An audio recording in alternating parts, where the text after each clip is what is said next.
Assalamualaikum warahmatullahi wabarakatuh, Ibu Bapak penonton YouTube Mersa TV. Sekarang kita berada di kantor Camat Bukit Sundi. Kita hadir di sini dalam rangka menghadiri acara FGD atau Fokus Group Discussion Pemangku Adat Kabupaten Solo tahun 2025 yang diadakan oleh Elkam Kabupaten Solo. Dan di kantor camat ini pesertanya ada beberapa kecamatan. Jadi acara ini untuk Kabupaten Solo dibagi ke 3 wilayah, utara, tengah, dan selatan. Di wilayah utara sudah diadakan kemarin di daerah Tanjung Bingkuang, di Nagari, di kantor wali Tanjung Bingkuang. Dan sekarang untuk wilayah tengah diadakan di kantor Camat Bukit Sundi. Dan yang ketiga nantinya diadakan di kantor Camat Lembah Gumanti. Sekarang kita lihat. Assalamualaikum, angku Datuk. Angku dari mana-mana sih, Digo? Nama angku? Dari Sembilan Kota Sungai Lasi. Nama?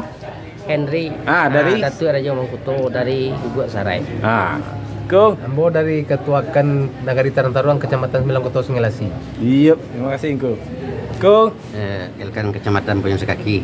nama ya? Samsunir Datuk Raja Aceh. Artinya Kung Ambo kan Bukit Baik, Kecamatan Sembilan Kota Sungai Lasi. Namo Yusal Datuk Mengkuto Kayo. Iya, terima kasih Kung. Nama Arnepis Melentutan dari Ketuakan Parambahan. Iya, mantap, semangat Kung. Assalamualaikum. Ambo namo Hamsiran Datuk Mulu Dirajo, Ketua Elkam Kecamatan Sembilan Kota Sungai Lasi. Iya, mantap, terima kasih Kung. Namo Amidas Lee, Gala Datuk Patia, Ketua Kan Pianggu. Iya, terima kasih Kung. Mantap Pak. Iya, ini pamong dari Kabupaten Dinas Pariwisata dan Kebudayaan Kabupaten Solo, Bapak Wirasto Datuk Raja Ambon. Pak, sekarang pesertanya berapa orang? Peserta dari 6 kecamatan, Iya. Masing-masing kecamatan 10 orang, jadi sekitar 60 orang, ditambah dengan kepengurusan Elkam dari Kabupaten Solo. Ya, masih ingat kecamatan apa saja? Bukit Sundi, Tiga Lurah, Boyong Sekaki, Sungai Lasi, Gunung Talang, dan Lembang Jaya. Iya, terima kasih. Di sini juga ada lagi. Assalamualaikum. Waalaikumsalam, Cik Moyang. Kini tolong perkenalkan dan keterwakilan. Kami Herman Datuk Raja Batua, Sekretaris Elkam Kecamatan Boyong Sekaki. Iya, mantap. Terima kasih. Di FGD di Kecamatan Bukit Sundi. Iya, terima kasih. Siap. Kung.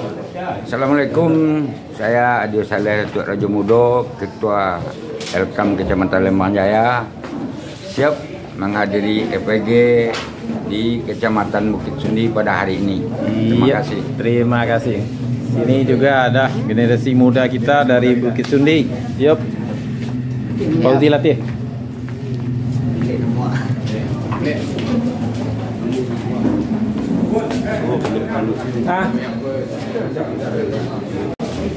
Di sini kita juga jumpa wakil pengurus Elkam Kabupaten Solo, wakil ketua 1, Ketua Harian, Dan Elkam Provinsi. Namanya Reflidon dan juga Kayo. Acara kita kali ini Bahwa pada hari ini kita akan mencoba mengangkat tema yang sangat luar biasa, yaitu adalah penyelesaian sengketa di tingkat negari. Jadi kalau berdasarkan Perda nomor 8 tahun 2008 tentang tanah layak dan pemanfaatan seluas-luasnya, ini dijelaskan oleh beberapa pasal terkait dengan ini. Jadi pada hari ini kita memang akan melakukan sosialisasi, pertama dengan Kapolres, yang kedua adalah dengan pengadilan, sehingga awal output dari pekerjaan kita hari ini adalah adanya harmonisasi antara hukum adat dengan hukum positif. Demikian saja, terima kasih. Terima kasih. Terima kasih banyak, Kung. Kita mulai masuk ke dalam.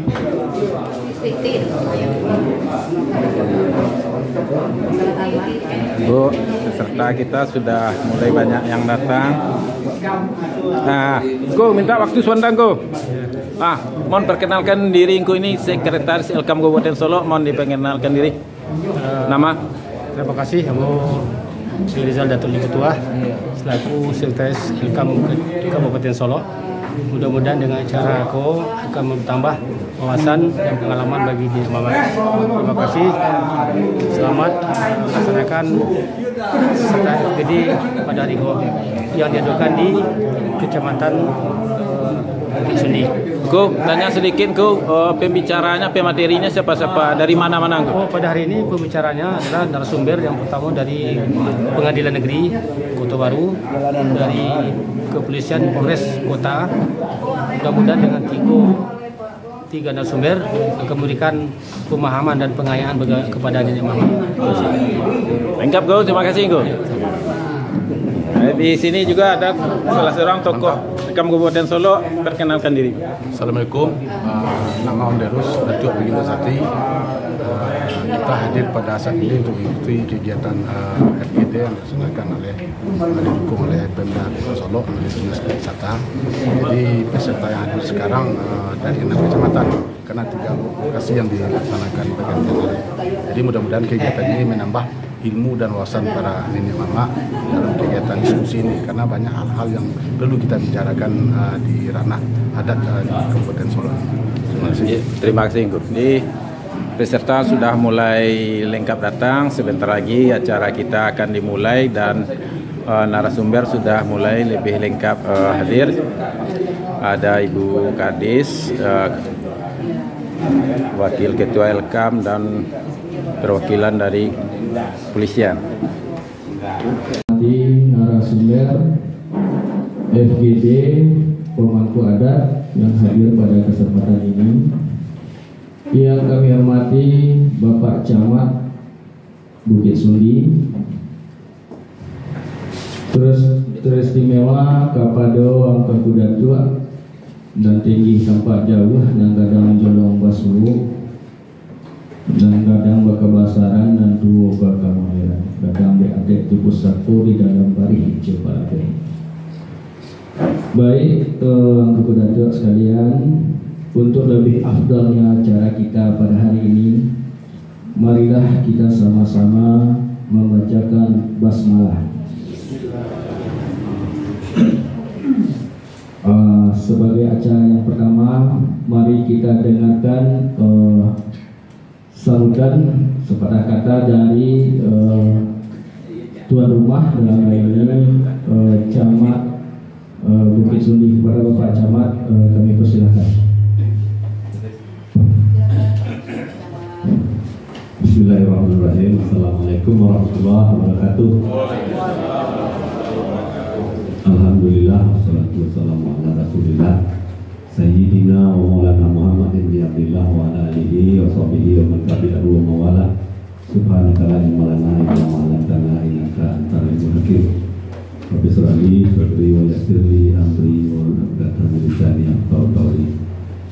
Yang kami hormati Ibu Kepala Dinas Pariwisata dan Kebudayaan Kabupaten Solo beserta jajaran, yang kami hormati Ketua Elkam Kabupaten Solo beserta pengurus, yang kami hormati Ketua Elkam Kecamatan yang hadir pada hari ini, kami hormati Ketua Kerapatan dan Nagari dari 6 kecamatan yang hadir di aula ini pada hari ini. Yang pertama, Bu Kadis, mohon maaf dari Pak Camat, beliau tidak bisa hadir hari ini karena ada kegiatan di luar daerah, makanya saya diperintahkan untuk menghadiri acara ini. Mudah-mudahan tidak mengurangi arti kegiatan kita pada hari ini. Kemudian yang kami hormati, Pak Bapak Ibu narasumber sudah hadir bersama kita. Yang pertama, selamat datang kepada kita semua. Inilah aula kantor camat Kecamatan Bukit Sundi. Ya, sebenarnya tahun ini kita bisa lapang-lapang dari segi lokasi, Pak. Tapi karena efisiensi ini tidak jadi daerah. Jadi kok sampai-sampai waktu berdua, kami minta maaf, mohon maaf yang sebesar-besarnya. Itu baru maksimalnya kami bisa menyediakan tempat, karena beberapa hari yang lalu dari Dinas Pariwisata menyampaikan bahwa akan ada kegiatan ini. Tentu kami berharap harapan hati kita semua baru itu aula Kecamatan Kisundi. Mudah-mudahan ke depan bisa kita fasilitasi, bisa kita sediakan tempat yang lebih representatif. Kemudian kami sangat bersyukur kegiatan ini dilaksanakan di Kecamatan Kisundi. Ya, kegiatan yang cukup besar yang dihadiri oleh angku-angku minyak mama dari 6 kecamatan. Tentu akan ada dampak positif karena ini FGD, seperti diskusinya agak lebih fokus. Tentu walaupun nanti kami tidak menghadiri acara angku-angku secara lengkap, tentu kemenangan banyak seketeknya akan dapat ilmu dari diskusi mungkin nanti yang angku-angku lakukan dengan narasumber yang hadir. Kami nak menangani ukur dari luar. Kami ingin tahu loh seperti apa sebenarnya ada serika nagari di kabupaten kita. Jadi mungkin itu Pak selaku pembentang tikar. Sekali lagi selamat datang di Kecamatan Kisundi. Ini barulah adanya. Kami mohon kok sampai hati saya kita berapa. Demikian saja. Billahi taufiq wal hidayah. Wassalamualaikum warahmatullahi wabarakatuh. Terima kasih Bapak Camat Bukit Sundi. Selamat datang kami ucapkan kepada Bapak narasumber kita dari Pengadilan Negeri Kota Baru. Nah, Datuk, sengaja kita kegiatan kita bentuk dalam FGD ini supaya kita punya lebih ruang diskusi untuk bersaling berdiskusi nantinya dengan narasumber. Baik, Datuk, berikutnya kita dengar arahan sekaligus pembukaan dari Ibu Kadis Pariwisata dan Kebudayaan Kabupaten Solo pada Ibu Eda Helina. Kami persilakan. Bismillahirrahmanirrahim. Assalamualaikum warahmatullahi wabarakatuh. Asyhadu an la ilaha illallah wa asyhadu anna Muhammadan Rasulullah la nabiyya ba'dah. Puji syukur kita ucapkan kehadirat Allah Subhanahu wa taala yang telah memberikan kita kesehatan, kesempatan untuk bisa berkegiatan pada hari ini. Kemudian salam dan salawat kita kirimkan kepada Nabi besar kita Nabi Muhammad SAW. Dengan doa kita diberi syafaat hingga yaumil akhir. Amin. Yang kami hormati para narasumber kita sudah hadir bersama kita. Sebelah kanan kita Pak Arif dari Pengadilan Negeri Kota Baru, kemudian dari Polresta Solo beliau Kasat Bimas AKP Pak Juprinaldi, kemudian narasumber kita yang ketiga beliau utusan dari Elkam Kabupaten Solo Bapak Refrido Datuk Rajo Kayu SEM, kemudian Pak Camat, kemudian selanjutnya kepada seluruh angku-angku dan tua nenek mama yang ada pada kesempatan ini. Pertama, kami menyampaikan terima kasih atas kehadiran kita bersama angku bahwa kemudian menyampaikan bahwa itu adalah salah satu dari program kerjanya Elkam Kabupaten Solo yang 3 bulan yang lalu ya pada itu sudah kita kukuhkan. Dan kemudian dikukuhkan secara kepengurusan kabupaten, kemudian juga sudah dikukuhkan kepengurusan kecamatan. Nah, itu adalah salah satu program kerja dari Elkam Kabupaten. Angku-angku dan minyak mama, angku-angku dan tua dan minyak mama, kegiatan kita hari itu adalah diskusi, vokal grup diskusi tentang restoratif justice, ya. Disiko kegiatannya adalah tak lebih dari pertama adalah diskusi, kemudian pemahaman persepsi kita, keselarasan tentang hukum adat, kemudian permasalahan saku gitu dari sudut pandang ke pengadilan, kemudian dari sudut pandang institusi kepolisian. Nah, nanti mari kita manfaatkan angku-angku datua kegiatan kita dengan semaksimalnya. Karena ingko jarang-jarang ada ya angku datua ya, jarang-jarang ada kegiatan yang kegiatan seperti itu. Dan alhamdulillah ini sudah diperakarsai oleh LKAM kita bersama dengan Dinas Pariwisata dan Kebudayaan. Ini adalah kegiatan awak yang kedua, Pak. Kapatan kegiatannya oleh terlaksana untuk LKAM yang berada di bagian utara. Nah, bagian utara. Alhamdulillah kita kini berkumpul pengurus LKAM dari 6 kecamatan. 3 lurah atau 3 Mak? Alhamdulillah 3 lurah luar biasa. Lembang Gunung Talang? Alhamdulillah. Nah, kalau yang lain nampak Mak, dari Sungai Lasi, Lembang Jaya Mak, Lembang Jaya, alhamdulillah. Sungai Lasi Mak, alhamdulillah. Pada tuh ada Bukit Sundi, Bukit Sundi adalah yang tuan rumahnya di acara kita ini. Jadi itu acara awak kunjungan awak yang kedua, dan kemudian kegiatan itu kami sasar adalah semua pengurus LKAM se-Kabupaten Solo. Kemudian tersisa untuk kegiatan yang sama 1 hari pertemuan.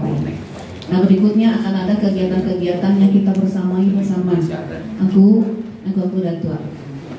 Salah satunya adalah Kapatang Ketua LKAM itu Ketua LKAM Kabupaten Mangecean, bahwa LKAM sudah menandatangani MOU kesepakatan restoratif justice tingkat provinsi. Nah, setelah itu tentu wabek turunan lain wabek turunan ada puluh MOU awak tingkat kabupaten dengan para beliau nantinya. Jadi kira-kira itulah esensi dari pertemuan kita kali ini yang udah tua. Kami berharap kegiatan awak lancar dan apa yang tujuan awak tercapai hendaknya. Kemudian diskusi awak berkembang untuk pemahaman persepsi kita. Baik, untuk mempersingkat mukadimah, sama-sama kita mengucapkan Bismillahirrahmanirrahim. Acara FGD Pemangku Adat se-Kabupaten Solo itu buka dengan resmi. Wabillahi taufiq wal hidayah. Banyak maaf. Wassalamualaikum warahmatullahi wabarakatuh.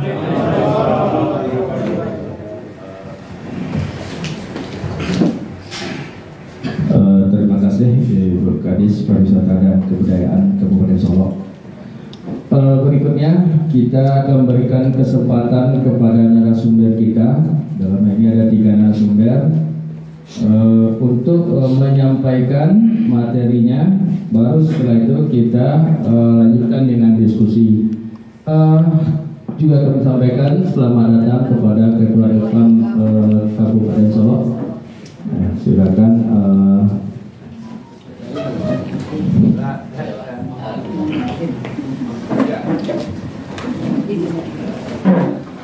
Selamat datang Pak Ketua.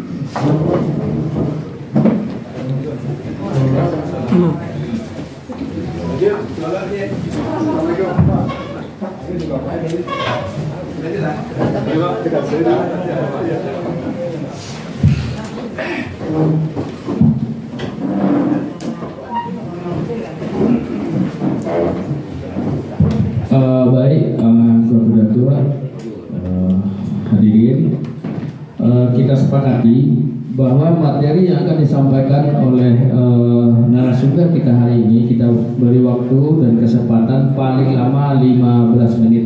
Jadi supaya kita punya ruang lebih untuk diskusi. Baik, kalau ulama mana terkantor itu daerah.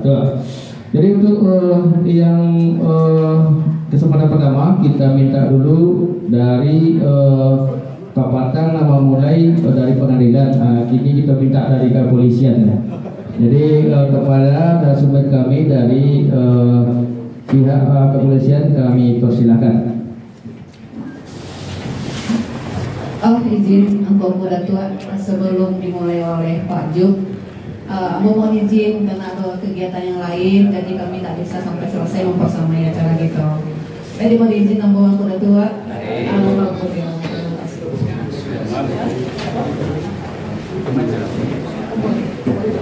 Ada permintaan. Iya lah, tadi sudah dokumen.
Kamera 1, 2, 3. Oke. Salam Minangkabau. Kamera 1, 2, 3. Oke.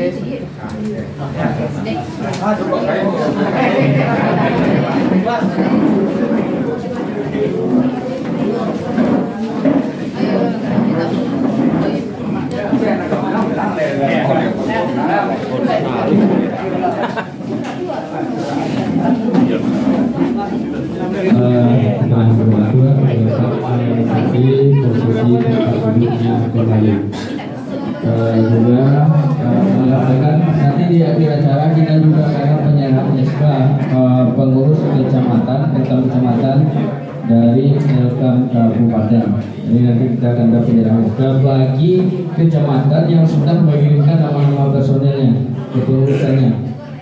Baik, kita persilakan kepada narasumber kita beri waktu untuk menyampaikan materinya kepada Bapak dari Kepolisian Solo Kota. Kami persilakan.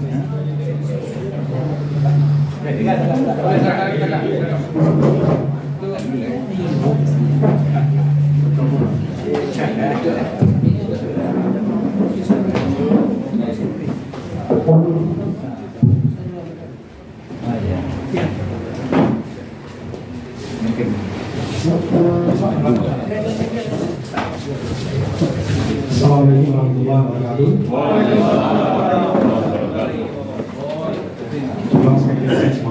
Assalamualaikum warahmatullahi wabarakatuh. Kenapa kita minta ulang? Karena yang mengucapkan salam itu adalah hukumnya sunat, yang menjawab salam hukumnya wajib. Biar sama-sama dapat pahala kita. Itu Pak. Alhamdulillah bersyukur kita kepada Allah, bersalawat kita kepada Nabi Muhammad SAW. Allahumma sholli ala sayyidina Muhammad wa ala ali sayyidina Muhammad. Dengan harapan nanti juga lahir dan mendapat syafaat. Amin. Amin. Amin. Kata-kata penghormatan kita tumpahkan kepada Bapak Pembawa acara karena minat waktu ya kita segera. Makanya kita tumpangkan kata kita. Mudah-mudahan kita baik, Bapak Angkangku yang kami pagi ini kami ditunjuk oleh Bapak Kapolres. Harusnya yang menghadiri kita ini adalah Bapak Kapolres Solo Kota. Sesuai dengan surat undangan dari Dinas Pariwisata dan Kebudayaan, diminta sebagai narasumber adalah Kapolres Solo Kota. Karena Bapak Kapolres Solo Kota berhalangan hadir, ada kegiatan lain, makanya kita diduduk di sebuah mudah-mudahan yang mewakili tidak mengurangi arti. Sepakat ya? Kami sekarang berusaha untuk menyampaikan apa yang ada di kami. Mudah-mudahan dengan berbagi ini bisa menjadi ladang amal ibadah buat kami. dan sekiranya nanti bisa nanti angkuh-angkuh yang mama kami memanfaatkannya nanti, ini juga menjadi sedekah jariah Bapak. Baik, sebelum kita mulai, barangkali mungkin ada baiknya memperkenalkan diri. Saya adalah AKP Jufrinaldi. AKP Jufrinaldi. Kebetulan di antara angkuh-angkuh yang mama kami yang berada saat ini di sini, ada letting kami, Pak. Datuk Nasati ya. Ada dia Datuk Nasati, mau. Letting kami sama-sama di polisi. Cuma di penghujung dia punya kegiatan lain, jalan lain, kan gitu. Namun demikian satu letting itu tetap tidak akan bisa punah. Nama Jufrinaldi, pangkat AKP, jabatan sekarang Bapak Dimas. Kami di sini dulu di Polres Solo Kota, dulunya masih Polres Solo, membawahi Sangil yang Solo Selatan sekarang, ataupun Puslasi yang Solo Kabupaten sekarang, masuk wilayah Polres Solo. Tahun 93 kami berada di sini. 93 sampai sekarang. Cuman kami sempat parkir dulu di Polda kurang lebih sekitar 4 bulan. Itu pun 2 tahun 11 bulan yang lalu kami di Polda. Basic kami sebenarnya di Intel. Pertama sekali dinas di Polres Solo Kota, kami ditempatkan di Sabara. 1 tahun di Sabara kami pindah ke Satuan Lalu Lintas. Karena masih bujangan, Pak. Masih bujangan, pindahkan ke Satuan Lalu Lintas. Kurang lebih 5 tahun di situ. Pindah ke Polsek Kota sekitar 6 bulan.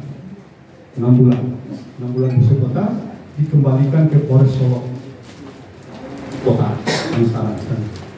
Di Polres Solo Kota kami ditempatkan di intelijen, Pak. Di Intelkam, kalau sekarang kan Satuan Intelkam. Nah, di sini kami lama berkecimpung. Kurang lebih 22 tahun lebih, Pak, kami di situ. Sampai menyandang pangkat perwira. Mulai dari bintaranya sampai perwira. Semua jabatan yang ada di Intel itu saya tempati. Kan. Seluruh pangkat saya ikuti. Kan. Mulai dari bintaranya Sersan 2, Sersan 1, Sersan Kepala sampai sekarang. Kan. Jadi lamanya di situ. Tapi alhamdulillah karena kami di kepolisian ini semua harus bisa, kan gitu. Walaupun lamanya di Intel, di Bimas juga harus bisa, kan gitu. Memang kami diperintahkan oleh Pak Kapolres mewakili beliau untuk memberikan ilmu yang ada di kami. Kebetulan yang diminta adalah tentang restoratif oleh penyelenggara. Itu mungkin sedikit perkenalan dari kami, supaya hubungan di antara kita dekat. Kita ini setara, maksudnya tidak ada yang tinggi, tidak ada yang rendah, setara. Jadi kalau memang ada yang dipertanyakan di dalam materi ini nanti disolat kita usahakan. Baik Bapak angkuh-angkuh nama kami yang kami cintai, kita langsung saja. Ini slide dari kami sesuai dengan materi yang diminta adalah dalam rangka peningkatan kapasitas mama pemangku adat tahun 2025. Materinya adalah keadilan restoratif atau yang disingkat dengan restoratif justice. Kalau bahasa hukumnya, bahasa polisinya yang sering atau alat penegak hukum yang familiar adalah restoratif justice. Itu daripada aparat hukum. Tapi bagi kita mungkin barangkali di masyarakat pemangku adat, familiarnya bukan itu. Familiarnya adalah perdamaian, menyelesaikan tindak pidana dengan cara perdamaian. Ini nanti akan kita sampaikan. Silakan, Pak. Dasarnya adalah, dasar pertama tentunya adalah Undang-Undang Nomor 2 Tahun 2002. Itu menyangkut tentang kepolisian Republik Indonesia. Karena tugas kepolisian itu di undang-undang ini pasal 13 yang pertama adalah hak kamtibmas, pemeliharaan keamanan ketertiban masyarakat. Itu tugas pokok polisi, Pak. Tugas pokok polisi. Jadi sudah dibagi-bagi tugas polisi kok, tugas Pak Hakim kok, tugas Pak Tentara kok, tugasnya apa ya? Seperti itu. Jadi dasar kita ini sana. Undang-undang kepolisian. Tugas kedua adalah penegakan hukum. Penegakan hukum. Jadi kalau ada yang bersalah, pasti ada sanksi. Menjadi unsur orang itu bersalah atau tidak. Nah, itu tugas polisi nanti. Dan yang terakhir adalah tugas polisi itu melindungi, mengayomi, dan melayani masyarakat. Namun demikian, dari ketiga tugas pokok kepolisian itu, tugas yang kita kedepankan adalah melindungi, melayani, dan mengayomi masyarakat. Nah, yang masalah hukumnya, awak kudian Pak. Tidak itu yang kita kemukuan. Kalau seperti itu yang kita kemukuan nanti lain lagi maksudnya. Kita kedepankan yang melayani dan melindungi. Dengan cara apa? Dengan cara restoratif justice. Lanjut. Nah, ini restoratif justice atau keadilan restoratif. Kan? Dasar hukumnya tadi Perkap. Dasar hukumnya adalah Peraturan Kapolri Nomor 8 Tahun 2021 tentang penanganan tindak pidana berdasarkan keadilan restoratif justice. Nah, inilah dasarnya kita. Sampailah kita menjelaskan saat ini kepada Tuan Datuk kami yang ada sekarang di Bukit Tinggi. Nah, ini dia keadilan restoratif justice. Apa yang dimaksud dengan keadilan restoratif justice? Atau bahasa kita tadi keadilan restoratif atau restoratif justice di kitanya adalah perdamaian. Nah, ini dia. Definisinya adalah penyelesaian tindak pidana dengan melibatkan pelaku, korban, keluarga pelaku, keluarga korban, tokoh masyarakat, tokoh adat, tokoh agama, pemangku kepentingan untuk bersama-sama mencari penyelesaian yang adil melalui perdamaian dengan menekankan pemulihan kembali pada keadaan semula. Nah, itu definisinya kawan-kawan. Jadi peran kita di sini memang sangat dibutuhkan. Peran kita mungkin kita berada di posisi tokoh masyarakat. Mungkin saja kita di tokoh adat itu peran. Atau tokoh agama. Di pemangku kepentingan. Nah, semuanya itu kita sepakat untuk menyelesaikan sebuah tindak pidana yang ada dengan cara perdamaian. Inilah orang-orang yang nanti yang berperan di situ untuk mewujudkan perdamaian. Lanjut. Nah, ini persyaratannya. Kalau memang sudah ada kesepakatan misalnya, ada nggak persyaratan-persyaratannya? Ada. Ada persyaratannya. Persyaratan yang pertama adalah persyaratan material. Persyaratan material. Nah, persyaratan material ini poinnya pertama tidak menimbulkan kerusuhan atau penolakan. Kalau selesaian kasus pidana yang di kantor polisi ini kita damaikan, ada nggak berimbas berakibat? Kalau ada, tidak bisa kita. Berarti tidak terpenuhi persyaratan materialnya. Terus yang kedua, tidak berdampak konflik. Anda lo berdampak konflik dulu maksudnya. Kalau selesai berarti konflik itu berdampak. Tapi setelah kita selesaikan semuanya merasa senang. Kedua belah pihak senang, masyarakat sekitar juga senang. Nah, gitu. Jadi tidak berpotensi memecah belah bangsa. Apalagi ini memecah belah bangsa.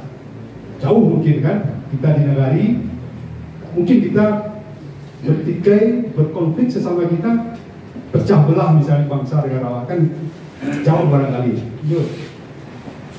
Tidak bersifat radikalisme dan separatisme, bukan pelaku pengulangan tindak pidana. Nah, ini yang jadi poinnya.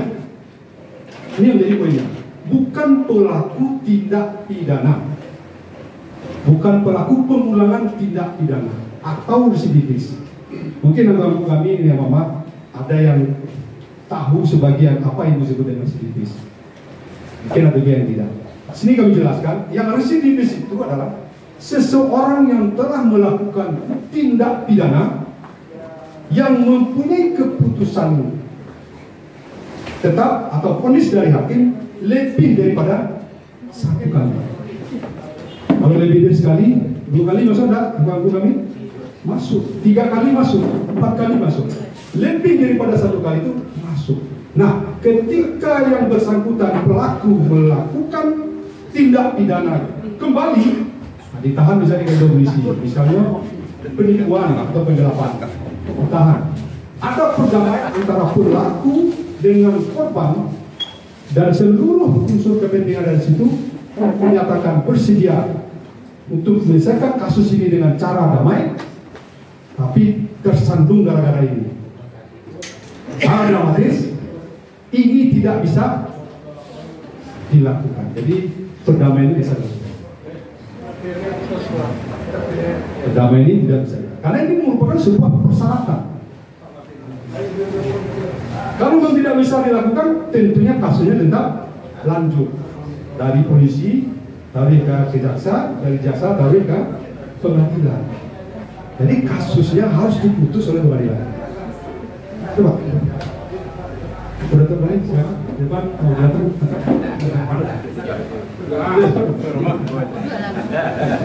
Kemarilah lewat.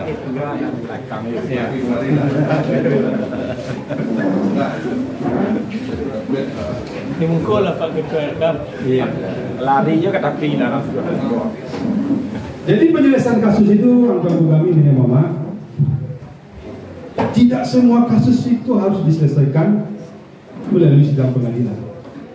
Tidak semua kasus itu harus melalui Pak Arief, tidak. Nah, inilah pentingnya restoratif justice ini. Peran kita bersama untuk itu. Peran kita bersama karena kita ini dituakan selangkah itu. Dituakan selangkah, dinaik selangkah. Didahulukan selangkah, dinaik selangkah. Dirigian selangkah. Peran kita memang dituntut untuk itu. Tujuannya tidak lain tidak bukan adalah untuk memelihara keamanan dan ketertiban tengah-tengah masyarakat. Ini yang kurang banyak, yang kurang tahu ini mama kita dengan posisinya ini. Karena tidak semua kasus harus dilaporkan ke kantor polisi. Tidak semua bisa lapor polisi, saya harus lapor polisi. Yang seharusnya bisa diselesaikan di tingkat bawah, selesai di kantor polisi. Kita tidak mengharapkan ini. Kami di kantor polisi juga tidak mengharapkan ini sebenarnya. Karena ketika nanti kita bermasalah dengan seseorang, orang yang kita laporkan sampai ke pengadilan, divonis misalnya dengan sekian tahun, kita mengibaratkan seperti paku yang ditotokkan ke batang kayu. Batang kayu, kalau musim kampanye itu kan rame itu, baliho atau spanduk atau poster ditempel atau dipaku di batang kayu. Cobalah bapak-bapak atau anggota kami yang mama cabut kembali. Ada bekasnya di situ. Berbekas tidak batang kayu? Berbekas. Kita tidak ingin seperti itu. Walaupun mungkin keadilan dia dapatkan barangkali, tapi berbekas. Kita bermasalah dengan si A misalnya. Si A ini setelah divonis misalnya sekian tahun, setelah bebas, ketemu kembali kita dengan dia. Tidakkah seperti semula, Pak? Betul tidak? Aku gak apa? Tidak akan seperti semula. Pasti agak berjarak. Tidak sehangat kalau diselesaikan dengan cara kekeluargaan. Kalau kita menyelesaikan kasus dengan cara kekeluargaan tidak sampai di pengadilan, itu akan terasa hangat. Rasa kekeluargaan, rasa persaudaraan, rasa buat tetangga kita itu cukup tinggi, cukup kuat. Kok tiba di musibah, itulah dulu datang ke situ. Kok tiba yang kabarale, awak lah dulu sampai ke situ. Tak perlu dibawa kadang-kadang kita sampai ke situ. Karena rasa persaudaraan. Walaupun dulu kita pernah bermasalah, tapi diselesaikan dengan cara kekeluargaan. Masing-masing kita antara pelaku dan korban sama-sama senang diselesaikan. Tidak ada yang dirugikan. Nah, ini tugas berat kita sebenarnya. Kami di Polres Solo Kota ataupun di Polsek menekankan kepada setiap pelapor yang melaporkan kejadian di Polres, kalau sepanjang bisa diselesaikan di bawah, kami terpencet Pak Babin. Pak Babin, tolong diselesaikan dulu pada warga yang berada. Karena begini, karena polisi itu khususnya di Polres Solo Kota, di setiap nagari dan kelurahan ada Babin Kantipmasnya. Silakan bapak kami, nyawa kami kalau ada bermasalah bercerita, sampaikan ke Pak Babin. Nanti akan diselesaikan, dicari jalan keluar, dimediasi, diselesaikan cara keluarga, hanya perdamaian. Nah, kalau restorasi di sini lah sampai kata polisi, lah ada laporan polisinya, lah ditahan tersangkanya. Nah, ini yang saya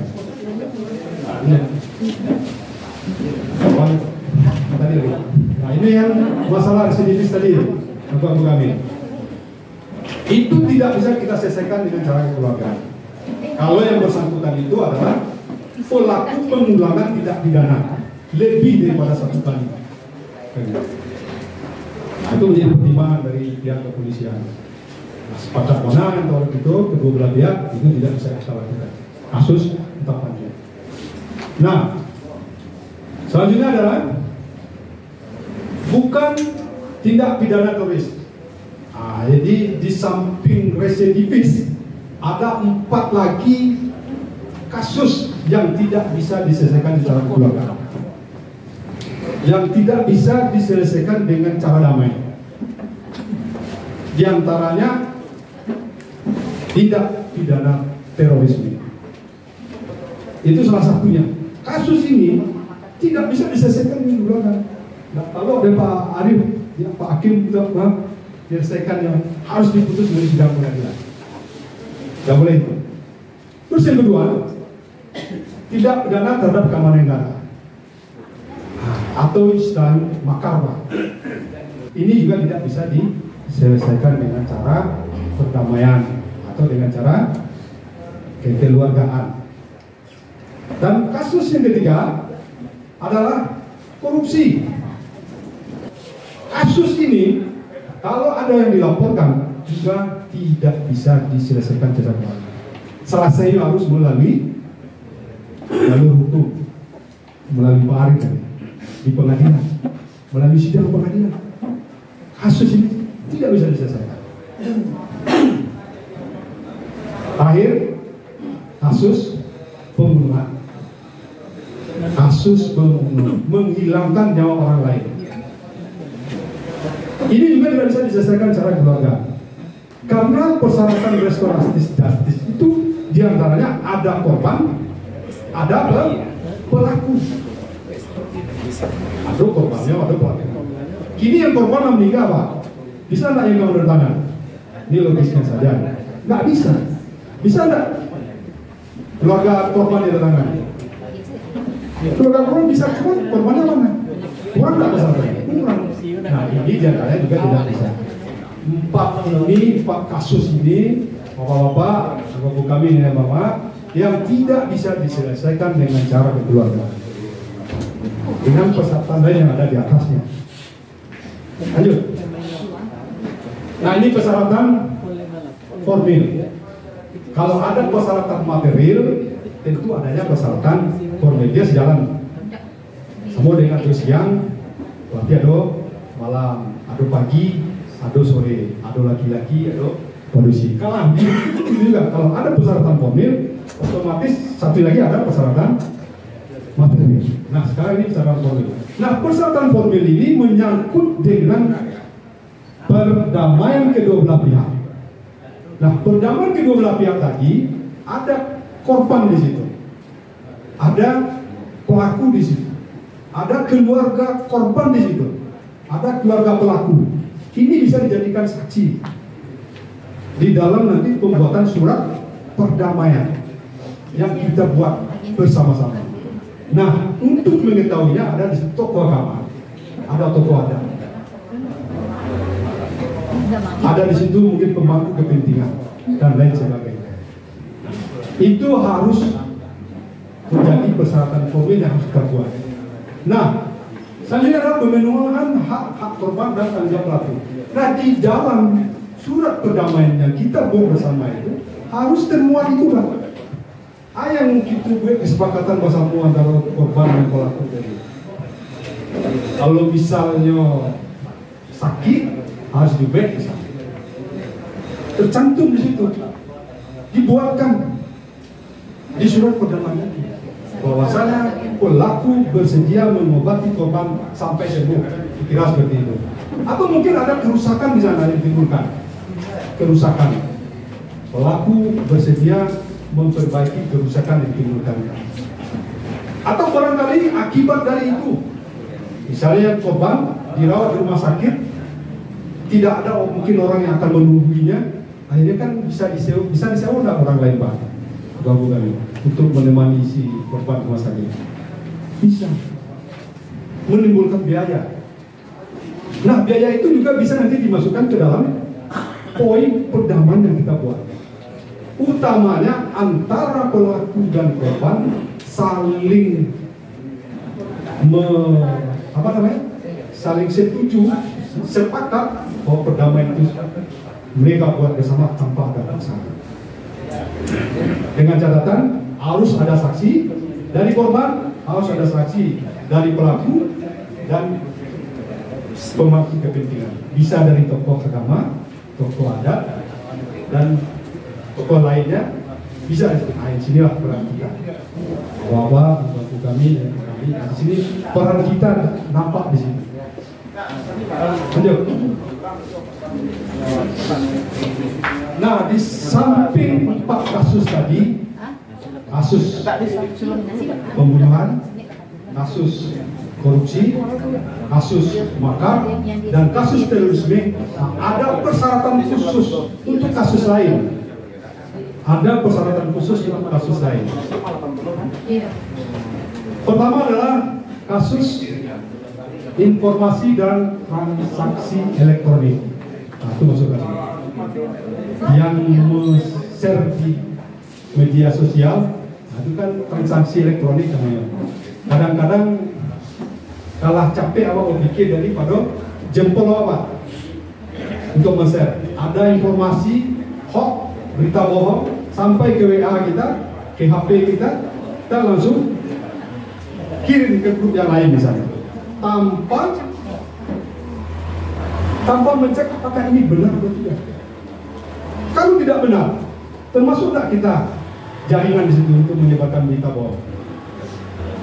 Termasuk. Kena tak ke undang-undang ini? Kena. Kadang kan di-edit video yang tidak sebenarnya, seolah-olah sebenarnya dikirim tidak kecewa oleh Euro, kirim ke yang lain. Tahu yang korban yang ada dalam video itu misalnya melaporkan kita, kasusnya kayak gini, informasi transaksi elektronik. Ini ada persyaratan khususnya nanti kalau memang ada perdamaian antara kita, bisa diselesaikan. Terus yang kedua, kasus narkoba. Dari 4 kasus tadi, kasus narkoba kan tidak termasuk, Bapak Ibu kami. Tidak termasuk. Artinya kasus narkoba bisa diselesaikan dengan restoratif justice. Tapi ada persyaratan khususnya. Nah, ada persyaratan khususnya. Yang pasti yang bersangkutan bukan jaringan, bukan pengedar, bukan bandar. Mungkin yang bisa di situ adalah pemakai, Pak. Pemakai. Karena pemakai di peraturan kabar ini termasuk salah satu korban. Termasuk salah satu korban. Nah, kasus kedua, yang ketiga adalah kasus lalu lintas. Sepanjang dado yang meninggal kecelakaan lalu lintas, kita misalnya atau saudara kita, anak kita, ada kesepakatan perdamaian, bisa nggak diselesaikan? Bisa. Ini sudah sebenarnya kita lakukan. Cuman kita ini mempertegas kembali kepada angku-angku kami, ini awak kami, karena angku-angku kami di sini adalah tokoh masyarakat di negaranya, tokoh panutan, dianggap tahu ada permasalahan, dianggap tahu oleh masyarakat kita untuk tempat bertanya. Nah, di sini fungsinya kami. ada 3 kasus yang menjadi persyaratan, ada tambahan persyaratan tambahan. Nah, kalau di informasi transaksi elektronik di ITE tadi, ini persyaratan tambahannya nih, syarat khusus. Intinya tentu harus ada pelaku yang menyebarkan konten ilegal. Ilegal kan tidak sah, tidak menurut undang-undang, tidak bersama nasi. Itu harus ada pelaku di situ. Apalagi di bawahnya, pelaku bersedia menghapus konten yang telah diunggah. Nungguin video seorang testimoni. Assalamualaikum warahmatullahi wabarakatuh. Saya jurnali, misalnya Kasabima Bosor Kota, nyatakan bla bla bla bla bla. Tapi bukan sebenarnya, bohong. Tapi kita keluarkan di media sosial. Bisa di Instagram, bisa di Facebook, bisa di TikTok, bisa di YouTube, dan di media sosial lainnya. Tahu orang yang gitu kecil tadi Pak di situ, merasa terhina enggak punya Pak? Di Facebook itu kedua misalnya bukan orang Solo saja yang menjalin, bukan orang Kabupaten Solo saja yang menjalin, dunia Pak menjalin, kan gitu. Tentu merasa tidak nyaman yang bersangkutan, akhirnya dilaporkan ke polisi. Bisa nggak diselesaikan kasus ini? Bisa. Dengan catatan ini dia, pelaku bersedia menghapus konten yang telah diunggah. Pelaku menyampaikan permohonan maaf melalui video yang sama dan meminta kepada masyarakat yang telah mengunggah untuk menghapus permintaan itu. Itu persyaratannya. Itu di kasus ITE tadi. Jadi bisa sih. Yuk. Nah, ini persyaratan kasus tidak narkoba. Nah, narkoba ini umumnya kita ini bukan di Kota Solo saja, umumnya di wilayah Sumatera Barat dan khususnya mungkin udah darurat Pak bidang narkoba. Itu kita di Kota Solo saja. Jangankan orang dewasa, anak SMP pun sudah menjadi pelaku, telah menjadi jaringan narkoba. Namun demikian, ini ada peluang pecandu narkoba dan korban pengguna narkoba bisa direhabilitasi. Jadi kalau ada untuk kami, umat kami atau tokoh masyarakat kami yang ada keluarga, tentunya utamanya di keluarga kita. Kalau makanan misalnya di keluarga kita, nanti ke sampingnya mungkin tetangga kita, kalau agak luas mungkin adalah masyarakat kita yang ada menyalahgunakan narkoba, candu narkoba, atau lompat dilaporkan untuk direhab. Jangan nanti setelah ditangkap minta direhab. Benar? Ini sebelum ditangkap. Di situ hadirnya pemerintah atau negara. Maka mulai dari tingkat pusat sampai tingkat daerah, pemerintah menghadirkan untuk rehab. Kalau tingkat pusat namanya BNN, kalau untuk tingkat provinsi namanya BNP, Badan Narkotika Provinsi. Kalau BNN Badan Narkotika Nasional. Dan untuk tingkat kota dan kabupaten adalah BNK. Di wilayah orang Kota Solo ataupun Kabupaten Solo, di Kabupaten Solo adalah. Kalau ada yang terbentuk yang tadi candu lacok di Mean, yang main narkoba aja lain, salah yang lagi orang lain, rusak yang lain, kok rusak orang salah, misalnya. Ini kalau rusak di sini itu kita nggak mau. Akhirnya kita usahakan untuk mengobati dengan cara rehab. Basuh narkobanya rehabilitasi, basuh awalnya lebih. Nan sakit terus ambil, laporkan. Karena biaya narkoba ini kalaulah kita sendiri yang membiayai, tak sanggup. Saya yakin tidak akan sanggup. 1 bulan saja untuk biaya yang bersangkutan 5 juta lebih mungkin. Umumnya pelaku atau pecandu narkoba ini adalah kalangan ke bawah, menengah ke bawah, untuk makan sehari-hari saya ada. Yang lain ada. Apalagi untuk mobil sebanyak 5 juta.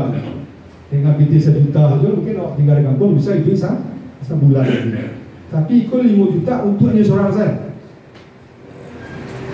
Kalau ada ini laporkan Pak ke BNK namanya. Pemerintah yang bayar. Kalau yang bersangkutan misalnya tidak begitu candu, baru pemakai pemula, misalnya mungkin 1 atau 2 bulan clear, tuntas, selesai. Balik ke jalan rumah. Kalau tidak terlalu parah. Tapi kalau parah itu sesuai dengan prosedur. Bisa jadi 6 bulan, bisa menjadi setahun atau lebih. Nah ini semuanya mengeluarkan biaya.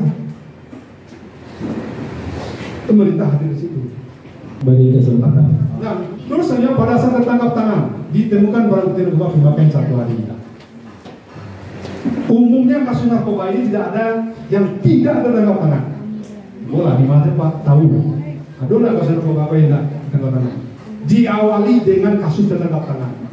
Sudah itu baru pengembangannya. Kok baru dulu, ayo di mana barangnya? Kok di mana saya Pak? Itu pengembangan namanya.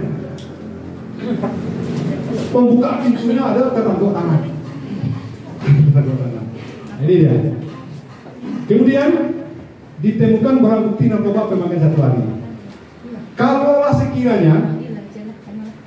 sekiranya tidak ada ditemukan barang bukti, tidak ada, cuma hasil tes urin, tes kadar bannya Pak positif, yang bersangkutan pemakai narkoba.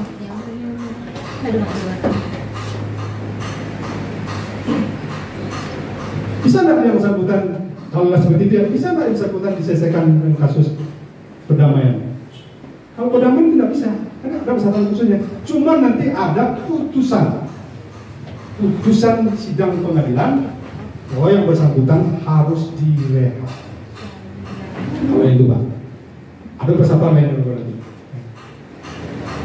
Kemudian persatuan lainnya itu adalah kalau yang bersangkutan itu misalnya yang di atas saya jelaskan tadi, catatan tidak terlibat dalam jaringan tindak pidana narkoba, pengedar dan bandar. Jadi berlaku tidak untuk jaringan, tidak berlaku.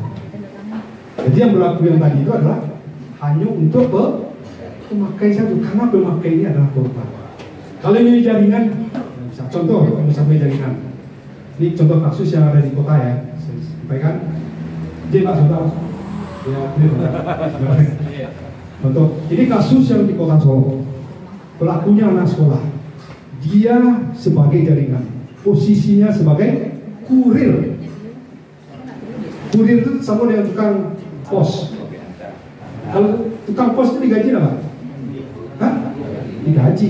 Kamu digaji. Kalau ini yang gajinya siapa? Bandarnya. Digaji aja. Itu termasuk jaringan. Kalau dia tertangkap, bisa nggak diselesaikan? BP ada dia Pak. Yang hadu ketika itu hanya tes urin misalnya, bisa nggak?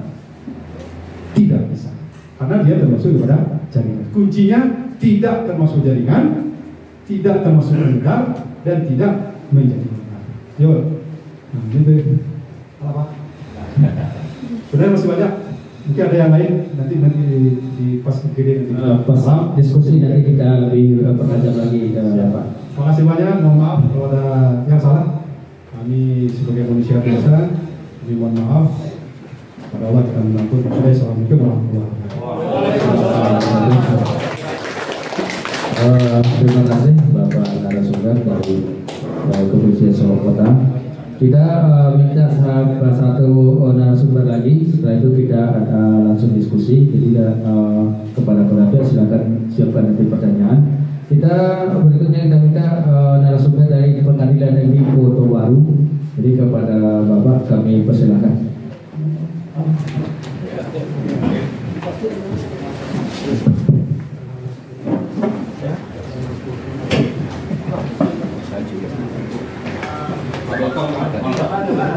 Assalamualaikum warahmatullahi wabarakatuh. Alhamdulillahirabbil alamin wassalatu wassalamu ala asrofil anbiya'i wal mursalin wa ala alihi washabihi. Biar ada harmonisasi sama kayak Pak Kasat di Mas tadi, kita tumpangkan kata penghormatan ya Pak, mengingat waktu ini kata penghormatan dan mukadimahnya ke pembicara sebelumnya. Oleh karena itu kita langsung saja kepada topik yang diminta ini. Kalau di judul itu sebenarnya hubungan hukum adat dalam hukum nasional, gitu ya. Kalau Pak Kasat tadi berbicara fokusnya ke ranah pidana, nah mungkin melengkapi ya sedikit Pak Kasat ya. Sebenarnya restoratif justice itu juga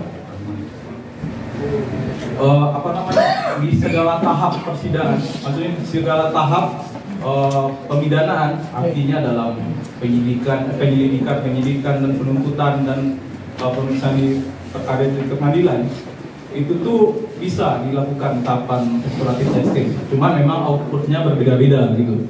Kalau khususnya untuk di pengadilan sendiri itu hal-hal yang akan dipertimbangkan oleh majelis, itu hal yang meringankan atau hal yang memberatkan gitu. Tentunya akan meringankan kalau seandainya memang syarat-syarat dari RJ itu terpenuhi gitu. Oke, Pak Suminang apa?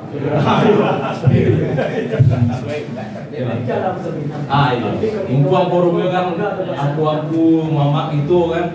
Nah, jadi memang fokus Ambo di situ memang mengenai hubungan hukum adat sama hukum nasional tadi ya. Kenal diri Pak. Kenalin diri kita. Oh iya, kenal diri lah Pak. Kalau meranggap asu akrab kan tuh. Aku kenalkan. Iya. Kenalkan Pak, nama Ambo M. Arif Wirabakti Azma, M itu Muhammad. Ambo merupakan hakim di Pengadilan Negeri Kota Baru ya. Suku Pak, suku. Suku Caneku Pak.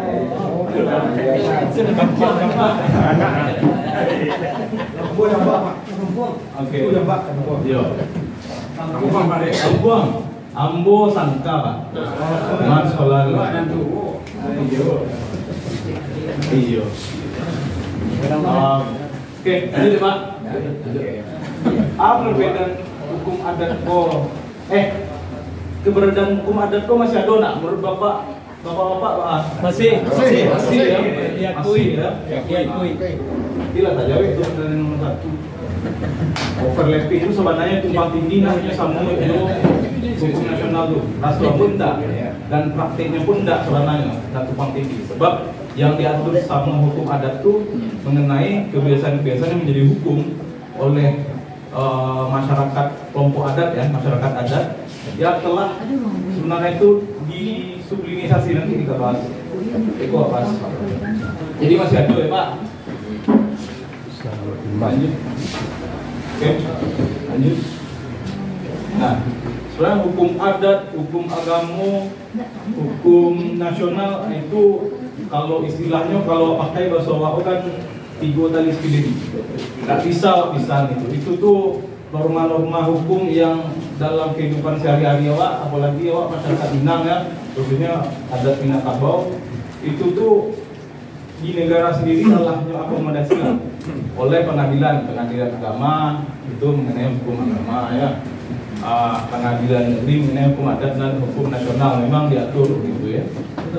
Oke, lanjutnya. Nah, apa dasar hukumnya? Kalau mau bicara hukum itu harus ada dasarnya. Sananya di konstitusi awak, Undang-Undang Negara Republik Indonesia tahun 1945. Kalau UUD kok bisa panjang-panjang sebenarnya. Cuman lo bisa baca UUD Pak. Itu tuh sebenarnya kan hukum yang hidup masyarakat. Kalau udah akademisinya di Finlo istilahnya. Ini emang lado sejak dulu gitu. Nah, di mana itu di pasal 8 ayat 2 di UUD tadi di konstitusi awak. Di situ tuh secara tegas menyatakan bahwa negara mengakui dan menghormati kesatuan masyarakat hukum adat beserta hak-hak tradisionalnya sepanjang masih hidup dan sesuai dengan perkembangan masyarakat sebagai prinsip negara kesatuan Republik Indonesia. Rasuambu Pak di apa PD menyawet tadi, aduh berarti kan memang hidup di masyarakat kan itu artinya. Lanjut Pak. Oke. Nah, dalam prakteknya bahasanya kan hukum nasional kok sana hukum positif. Hukum positif itu kecenderungan memang tertulis sebenarnya. Cuman memang di hukum positif itu pada perkembangannya lah kan ada yang namanya hukum positif tidak tertulis Riko. Ya contohnya hukum adat tadi yang hidup sebab kan awak ngomong mungkin ada tambo gitu ya, cuman kan ada tambo adat, harus kan ada tambo nagari, tambo yang lain-lain gitu. Cuman memang dalam itu mungkin masalah sejarah kok dijalin langsung mau Pak Elkam gitu ya, dari zaman Pak Nuno gitu ya Pak. Nah, ya seperti Pak ketahui filosofi Pak ABSSPK dalam itu ada memakai gitu ya. Satu tadi Pak. Nah, tidak sebelumnya.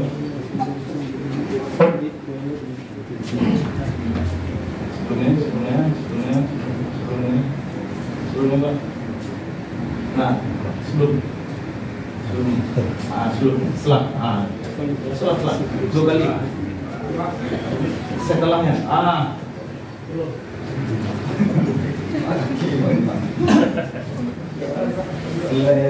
grogi operator yakin.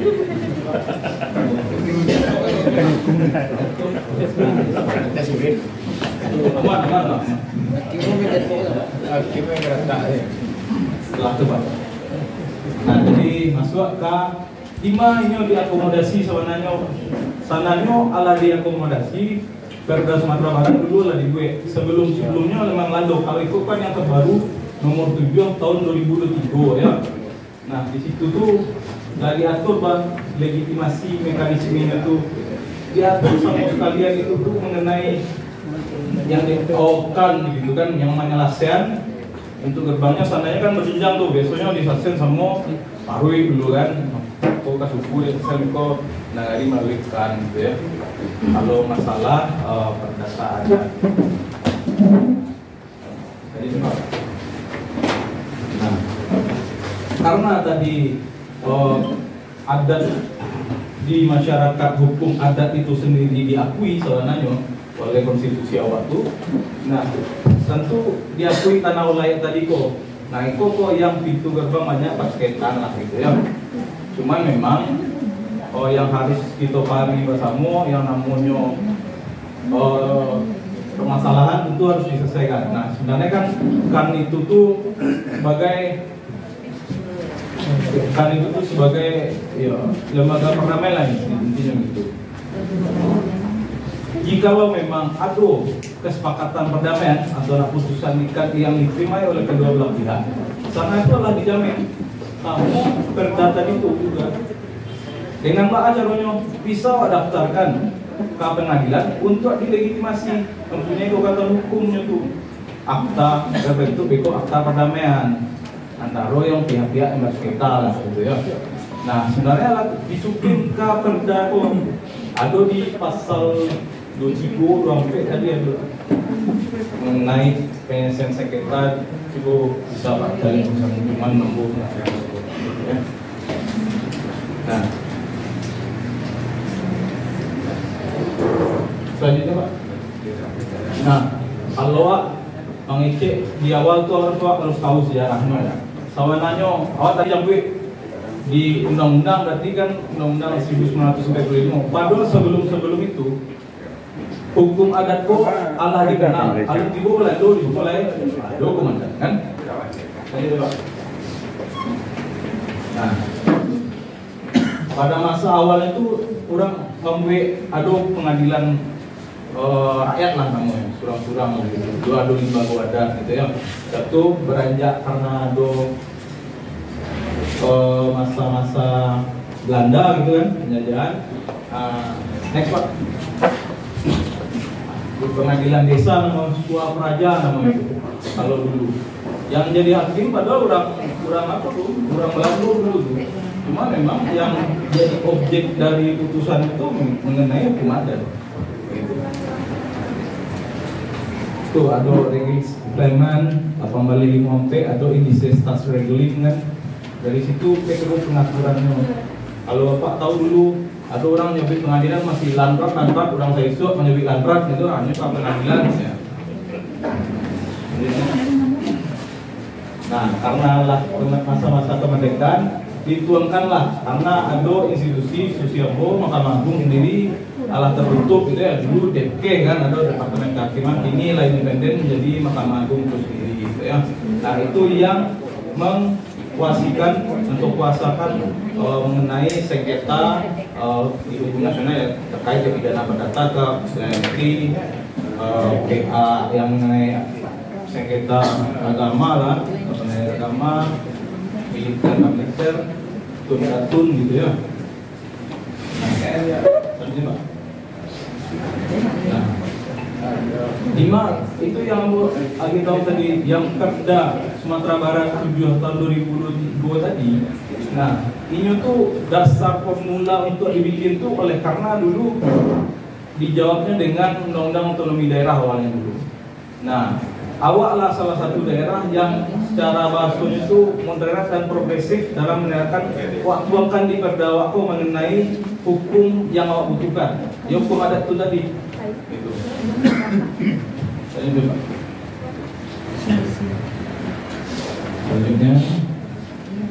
sebelumnya.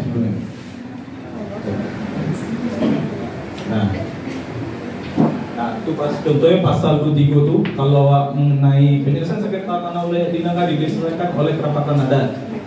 Dengan adat negeri menurut ketentuan sepanjang adat yang berlaku, banyak yang nyanyi tangguh turun diusahakan dengan perdamaian.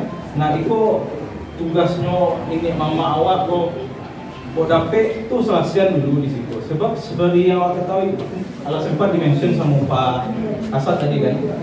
Yo, kalau awak mana di pengadilan minimal silaturahmi pasti butuh. Pasti ada orang yang nggak legowo dalam menerima keputusan, sebab kan ada yang menang yang kalah. Ya. Nah, bagi awak yang menyatukan seharusnya ini atau orang-orang seksual awak dulu tuh dibuat lah lembaga, gitu ya. Itu tujuannya sananya jangan sampai anak kemana-mana kok bertuburkan lah, rasanya kan untuk itu yang awak antisipasi gitu. Nah, itu yang kamu sebut tadi bisa didaftarkan. Ada di pasal 2 kayaknya tuh Pak, di Perda. Nah, di Mahkamah Agung sendiri itu diakomodir sama Perma. Perma itu Peraturan Mahkamah Agung nomor 7 tahun 2016. Nomor tahun 2016 mengenai mediasi. Nah, itu dijalani di pasal 326 nggak salah. Tapi di pasal 322 itu mengenai bisa kesepakatan perdamaian di luar persidangan itu didaftarkan ke pengadilan gitu ya. Itu yang mempunyai kebutuhan hukumnya gitu ya.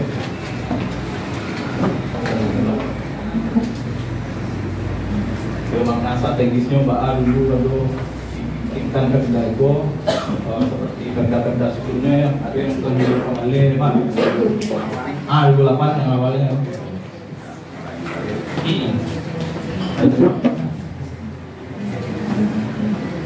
Selanjutnya tadi lah di jalan ada revitalisasi ekonomi daerah kan, punya ada penguatan formalkan di lewat Perda lagi. Nah, seperti itu mungkin mengajai guru atau kan itu apa lah praktisi sih kok soalnya kan ini mama itu alim ulama maksud jadi pandai yang komposisikan gitu ya. Nah, selanjutnya nah, hubungannya Pak kalau materi fungsionalnya tadi dengan yang Allah sempat tadi jelaskan bahwasanya tak tumpang tinggi lah sombong gitu Pak. Itu yang maksudkan tadi. Jadi sistem kolab ala lumayan beriringan lah soalnya dengan adunya seandainya kalau memang awak telah menerapkan dia budgetnya naik atau turun. Cuman memang dalam praktiknya mungkin tidak banyak yang menaikkan atau turun, itu pun ada faktor-faktor soalnya, ada faktor aturan yang namanya segala macam gitu. Cuman kan bahasa Perda tadi yo diupayakan untuk perdamaian soalnya.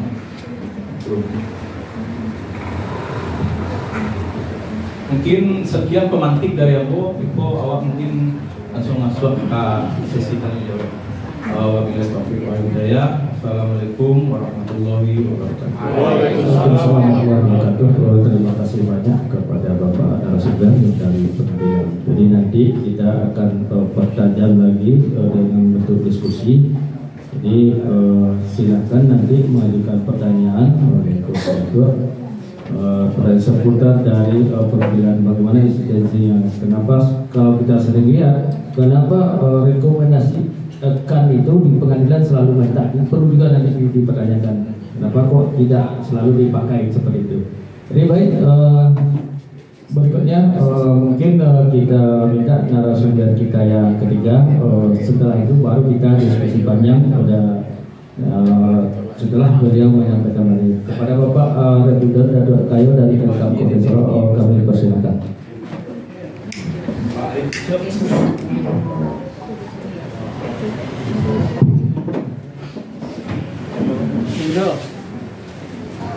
Bismillahirrahmanirrahim.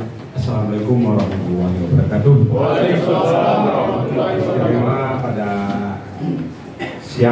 pagi menjelang siang pada hari ini kita bersama secara bersama tokoh-tokoh negari di Kabupaten Solo, khusus untuk hari ini 6 kecamatan. Pertama Lemah Jaya, Payung Sekaki, kemudian Bukit Sundi, Gunung Talang, dan 9 Kota Sungai. Lurah. Terima kasih. Kalau bagian panjang sama teman terhormati pimpinan Lembaga Kerapatan Alam Nangkabau Provinsi Sumatera Kabupaten Solo, dalam hal ini adalah Pak Dr. Haji Gusmal SH yang hadir pada kita bersama ini. Kemudian teristimewa Pak narasumber Pak Arif, beliau sering berjumpa dengan kita di pengadilan terkait dengan saku.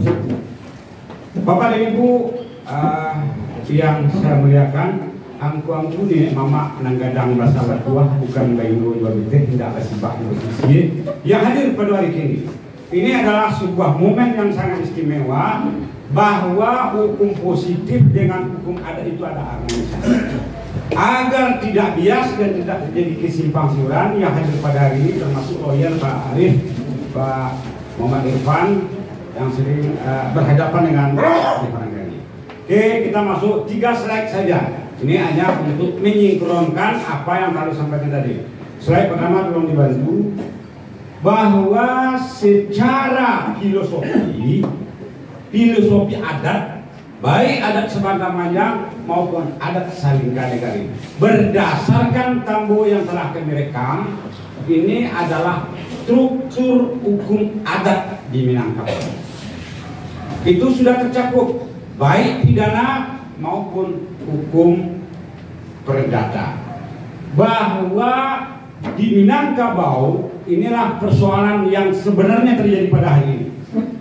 Limbago Nasabulua, apapun persoalan diselesaikan dan merujuk kepada Limbago Nasabulua. Pertama cupak nandu, cupak usali, cupak buatan yang pertama.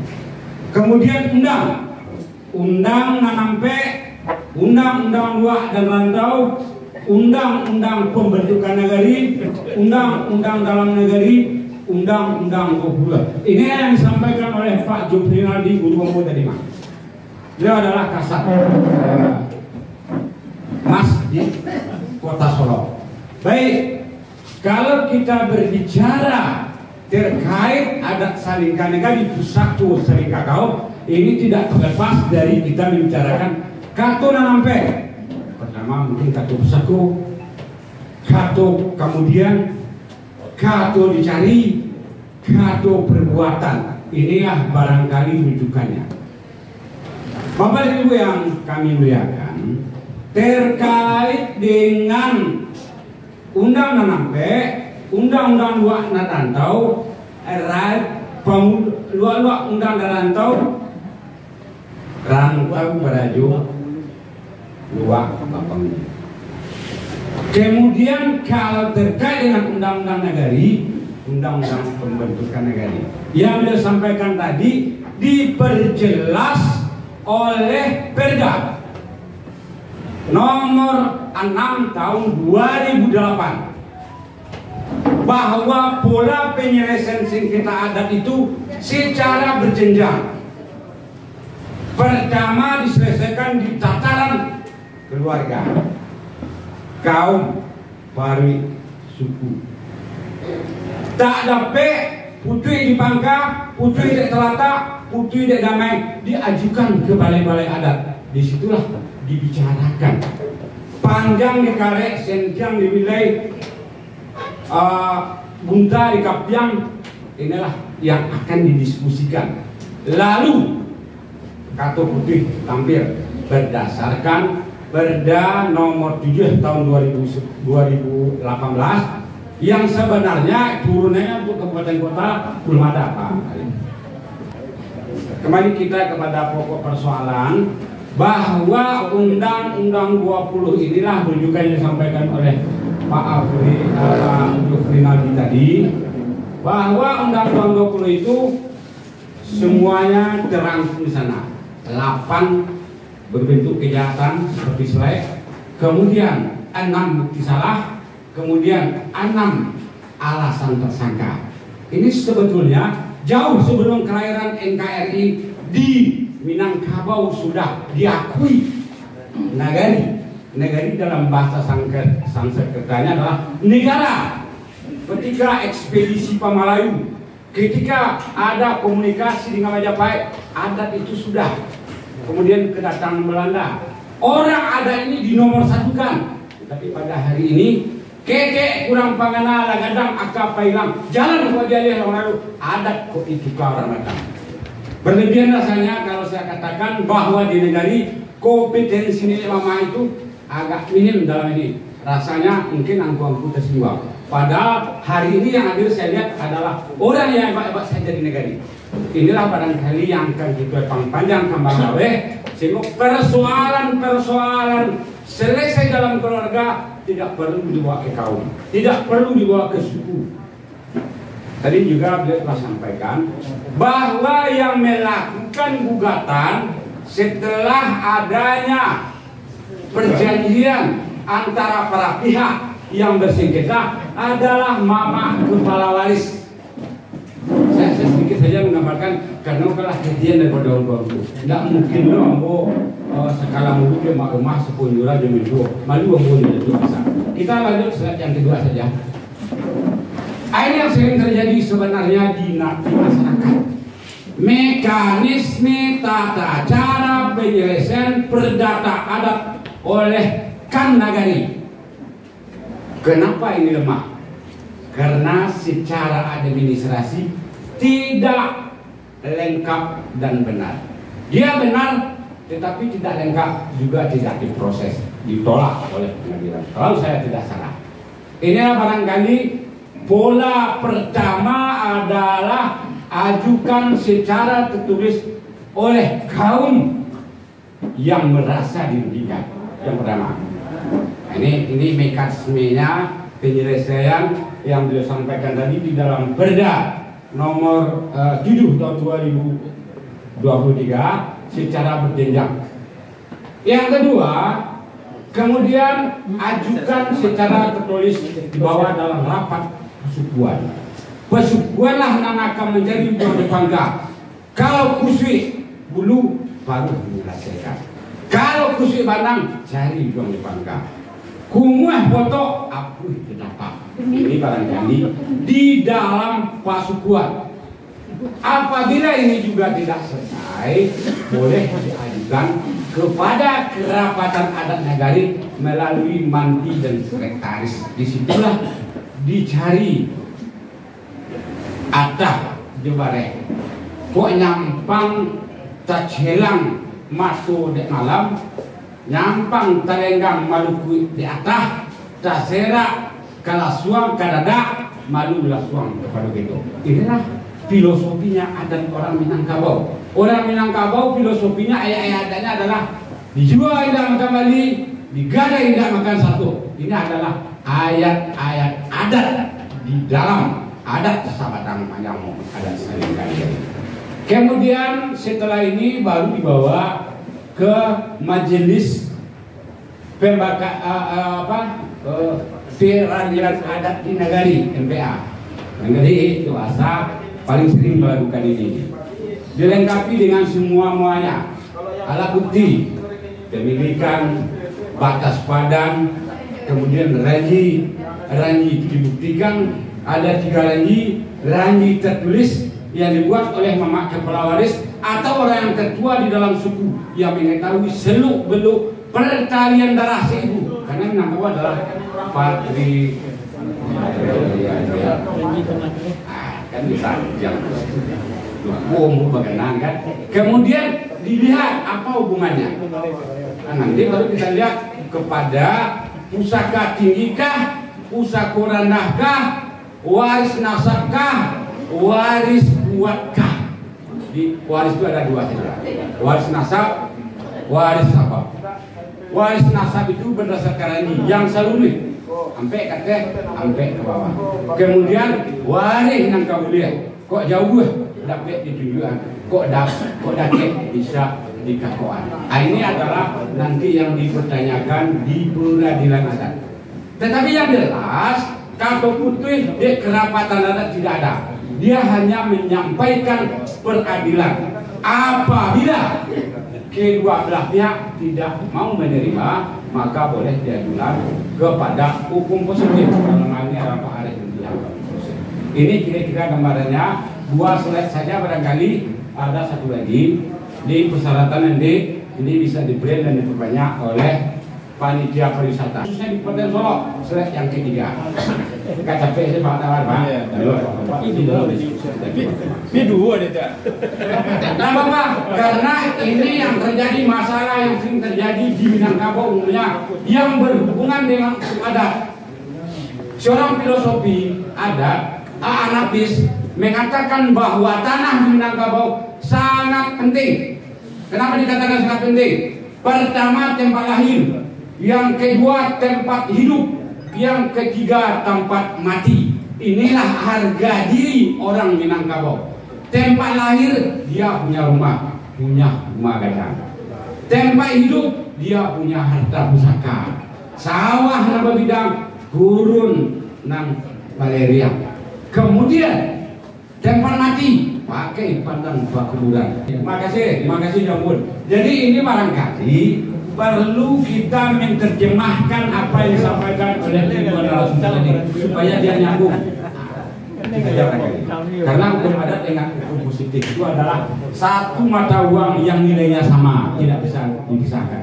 Barangkali untuk pengantar antara kata itu saja yang ingin saya sampaikan. Kalau dia kurang, talento tekanannya talent turun. Mohon maaf karena mau berbicara di depan antum lainnya. Bila itu biadanya. Assalamualaikum warahmatullahi wabarakatuh. Terima kasih kepada Bapak narasumber kita dari Elkam Kabupaten Solo karena keterbatasan waktu dan yang sesuai dengan yang sudah kita sepakati. Jadi berikutnya kita akan melakukan diskusi ke depannya. Jadi kami minta kepada moderator untuk bisa mengajukan pertanyaan sepanjang materi yang disampaikan dengan menyebutkan nama dan ditujukan kepada siapa, apakah ke pengadilan, Elkam, atau kepolisian. Jadi untuk termin pertama kita akan meminta untuk 3 dulu penanya. Jadi silakan Disiko Ciko. Assalamualaikum warahmatullahi wabarakatuh. Saya AKP Jufri Naldi, Kasat Bimas Polres Solo Kota, sangat mengapresiasi kegiatan ini. Apalagi utamanya materinya adalah tentang restoratif justice. Sebenarnya restoratif justice ini telah dilaksanakan oleh pemangku adat yang ada di wilayah kita. Namun untuk lebih familiarnya, tentunya kita perlu mensosialisasikannya kepada pemangku adat yang ada di wilayah hukum Polres Solo Kota. Apa yang menjadi persyaratan formil, apa yang menjadi persyaratan material, tentunya mereka harus tahu. Jangan seolah-olah berdamai, tahu-tahu sudah selesai. Tidak begitu. Ada persyaratan yang harus dia lengkapi, ada persyaratan formil dan persyaratan material, dan ada juga khusus persyaratan khusus yang juga mereka ketahui. Supaya apa? Supaya tidak rancu nanti dalam hal permasalahan. Demikian dari kami. Assalamualaikum warahmatullahi wabarakatuh.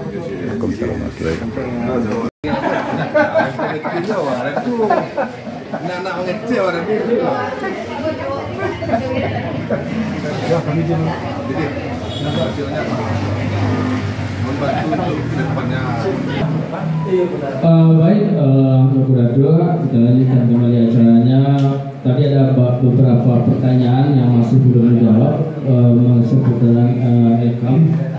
Jadi kepada Bapak dari Elkam, dari Elkam, kami persilahkan untuk bisa menjawab pertanyaan tadi. kepada Datuk, kami persilakan. Bismillahirrahmanirrahim. Assalamualaikum warahmatullahi wabarakatuh. Alhamdulillah. Alhamdulillah wala haula wala quwwata illa billah. Asyhadu an la ilaha illallah wa la syarika lah. Wa asyhadu anna Muhammadan abduhu wa rasuluhu sallallahu alaihi wasallam. La nabiyya ba'da. Yang kami hormati Kepala Dinas Pariwisata Kabupaten Solo yang saat ini dihadiri oleh Bapak Wigasto dari Lampung sebagai Pamong Budaya Kabupaten Solo. Saya menghormati para pengurus Kabupaten Solo yang hadir pada kesempatan ini. Ada Datuk Kayo, ada Pak Datuk Ridho Tua, ada Datuk Penuh Kayo, ada Datuk Ridho Sati, ada Datuk Raja Gomel dan Datuk Raja Mudo. Dan juga para ketua RKM kecamatan di 6 kecamatan di wilayah tengah dan para kekuatan hadirin wal hadirat yang berbahagia. Syukur alhamdulillah acara kita belum puas, tapi sudah banyak yang bisa dicatat oleh pengadilan negeri, sudah banyak yang bisa dicatat oleh kepolisian, sudah banyak yang bisa dicatat oleh kampung. Sebenarnya hari ini pembicaraan kita hanya RJ, Restoratif Justice, artinya perdamaian. Saya ingin mengajak dulu para nikmat, kita ketahui benar dulu apa itu yang RT itu. RT itu kesimpulannya perdamaian. Kalau perdamaian itu, kalau orang sudah mau berdamai baru RT. Tapi kalau orang tidak mau berdamai tidak bisa di-RT-kan. Kalau ada yang merasa dirugikan, tidak bisa RT. Kemudian kalau sudah berulang, tidak bisa juga RT. Perkara korupsi tidak boleh juga RT. Perkara teroris tidak boleh juga RT. Perkara pembunuhan juga tidak boleh juga RT. Jadi saya sampaikan, kita para nenek mama sesuai dengan pendapat pasar tadi harus ditambah ilmu. Kamu kemarah dari pasar tak usah mau. Kepilih Pak Elkamko Kabupaten Kecamatan Jonegari atau dana atau biaya. Itu kami tidak pernah lupa berjuang ke pemerintah. Jadi sampai kini Ambo masih berjuang bahwa Elkamko Kabupaten Kecamatan sampai Jonegari atau biaya. Kalinya Pak. Kalinya. Kemudian arah pertanyaan jawaban begini. Yang pertama mengenai yang kedua mengenai peraturan. Tadi yang menarik pertanyaan beliau Ananda Datuk Raja Alam. Kata beliau, cubalah awak punya kitab, punya peraturan daerah yang mengatur adat Kabupaten Solo, semuanya diatur. Ba'a menurun satu, badan mama kepala waris, badan penggulu, didudukkan sana dalam peraturan. Kalau terjadi perkara, siapa yang menyelesaikan? Rencana Ambo itu kejadian perda, dan di situ akan dimasukkan kekuatan ikan di situ. Kalau Assalamualaikum, kan itu tidak bunuh di pengadilan. Larape diketuakan, lain diputuskan dan diketuakan. Memang tidak diputuskan, tapi dianjurkan. Karena di negari tidak ada peradilan adat. Kan tidak ada peradilan adat. Karena itu tidak diakui oleh pemerintah pusat. Dulu pemerintah Provinsi Sumatera Barat membuat Perda namanya nomor 7 tahun 2018. Itu di sana banyak yang timpang. Pemilihan wali negari kembali kepada kerapatan negari, bukan kerapatan adat, tapi kerapatan negari. Yang isinya siapa? Nenek mama, adik ulama, nenek pandai, penuh kanduang, pemuda. Itu yang memilih wali negari. Dan kemudian kan dijadikan lembaga peradilan adat tidak boleh oleh Kemendagri. Tidak ada peradilan adat di negara. Yang kedua, jabatan wali negari 6 tahun dengan nama Angku Palo. Kemudian sasaran ke negara masing-masing. Ambo ketika itu sebagai Bupati Solo menolak pada itu. Sampai Ambo dimarahi oleh pejabat provinsi, bahwa Bupati Solo menolak apa perdagang tidak cocok, jual kabur tidak cocok, sehingga sampai kini tidak ada perda adat di negara Solo. Jadi ke depan, Ambo kini beberapa kawan sedang menyusun buku yang akan jadi pedoman utama untuk perda. Kini buku itu sudah disusun oleh Sekretaris Ekam Kabupaten Angkatan. Rencana buku itu kamu beri nanti kita udah ancang perda bersama-sama. Awak laporkan jual ini mama di Kabupaten Solo. Awak jadi perda. Itulah kita yang akan dibawa dari ini mama dari saksi ahli ke pengadilan nanti kalau perkara perdata. Jadi mereka pengadilan di kepolisian awak kisi buku itu kok kita. Itu rencana Ambo yang kamu buat. Kemudian bahas supaya keputusan Kango dijadi pedoman utama oleh pengadilan ketika memperkara orang. Iko nanti kami sebagai perusahaan datang ke ketua pengadilan negeri, kita datang ke kepolisian dan lembaga-lembaga lain, termasuk ke BPN. Karena di BPN ketika akan menerbitkan perda, akan menerbitkan sertifikat, ini orang di tiga tiket ke bawah baru ini. Nah tiga tiket artinya habis. Dan tapi saya punya kalau kan tak ada tahu ni loh.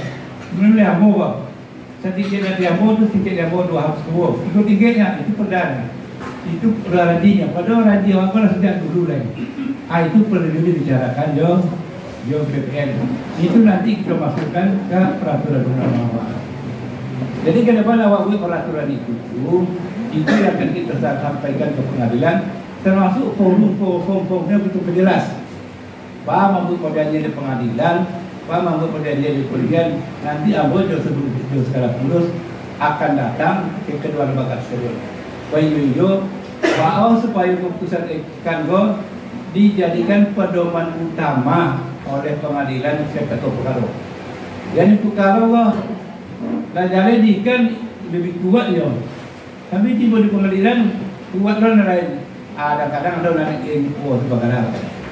Anak masyarakat banyak tak tahu.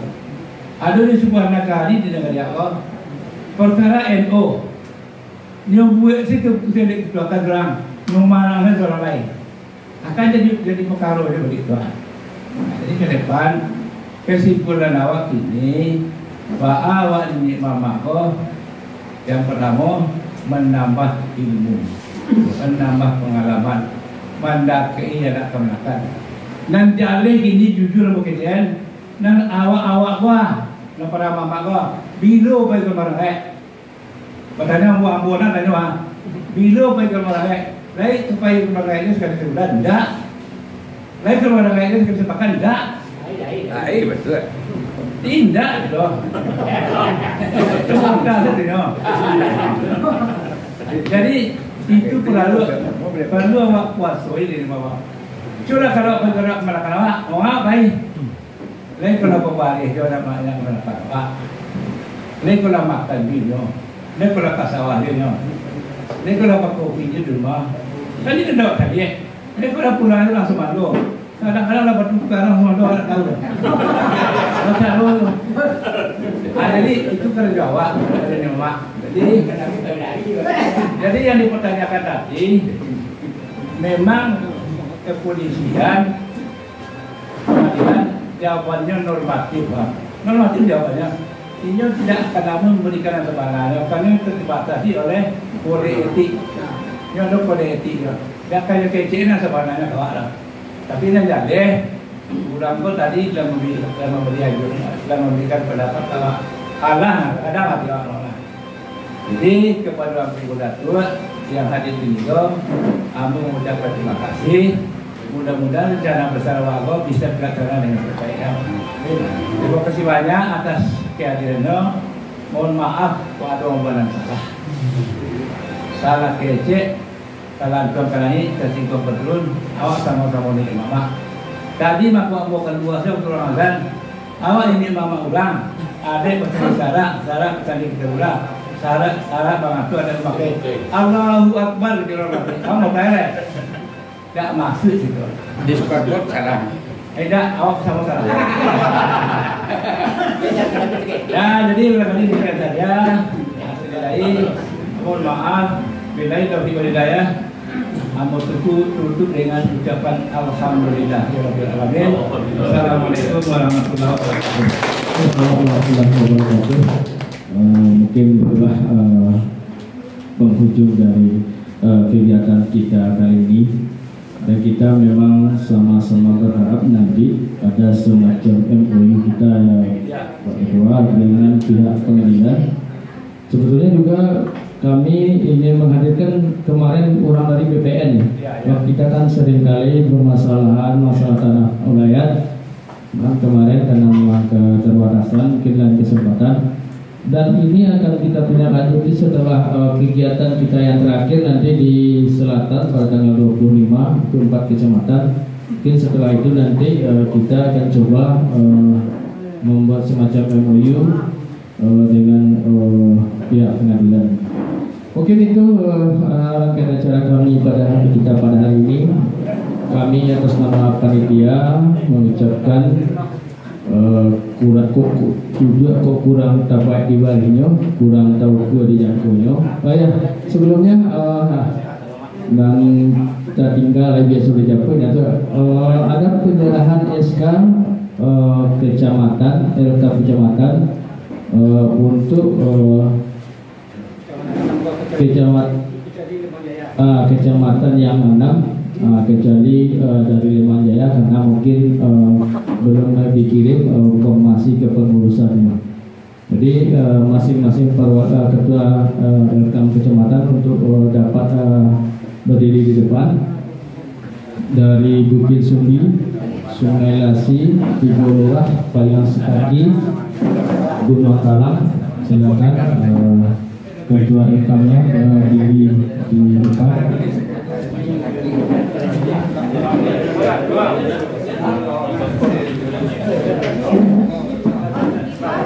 Ya, mungkin bagi yang tidak ada ketuanya mungkin bisa diwakili oleh perwakilannya, akan diserahkan langsung oleh ketua LKM Kabupaten Solo.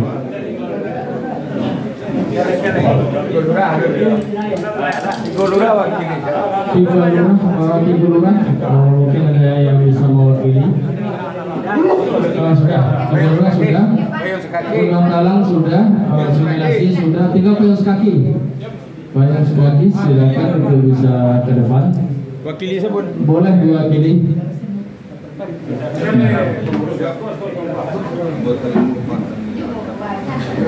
Mudah-mudahan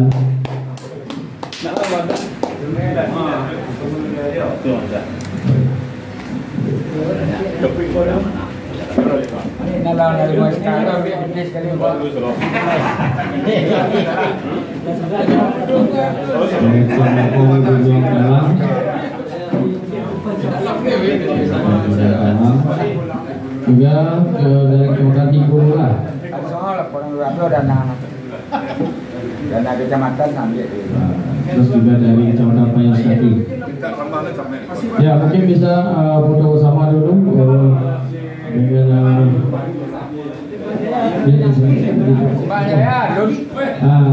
silakan untuk ambil dokumentasinya Pak. Walaupun doang dari Sky. Ada apa satu kali datang ke belakang. Tidak ada legalitas. Apa-apa di belakang kan. Nah, 1, 2, 3. Mudah-mudahan nanti Lembang Jaya cepat menyusul.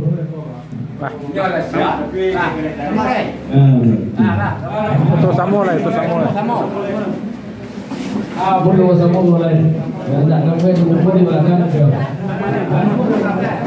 Ada gini kan, ada nanti ya. Gini kan. Belakang itu.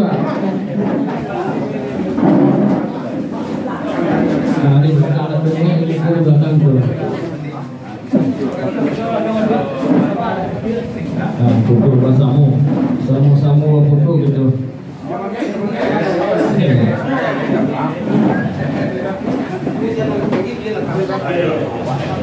Nah, nanti fotonya kami kirim di grup.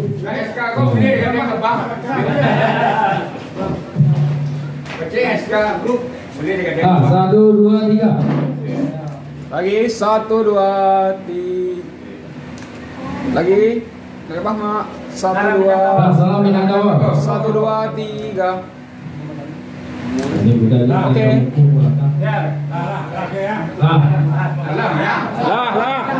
Kabupaten Solo. Nah, bagi datuk-datuk yang berdatangan konfidensinya, silakan menghubungi panitia sebelum kenal. Itu biasa selesai administrasinya selalu.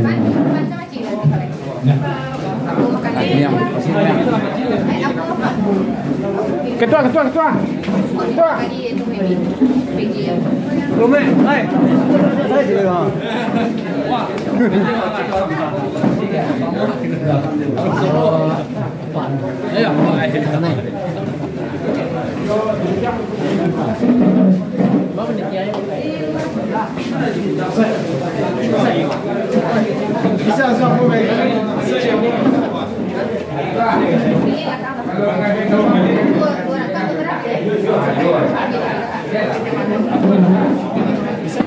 Assalamualaikum warahmatullahi wabarakatuh.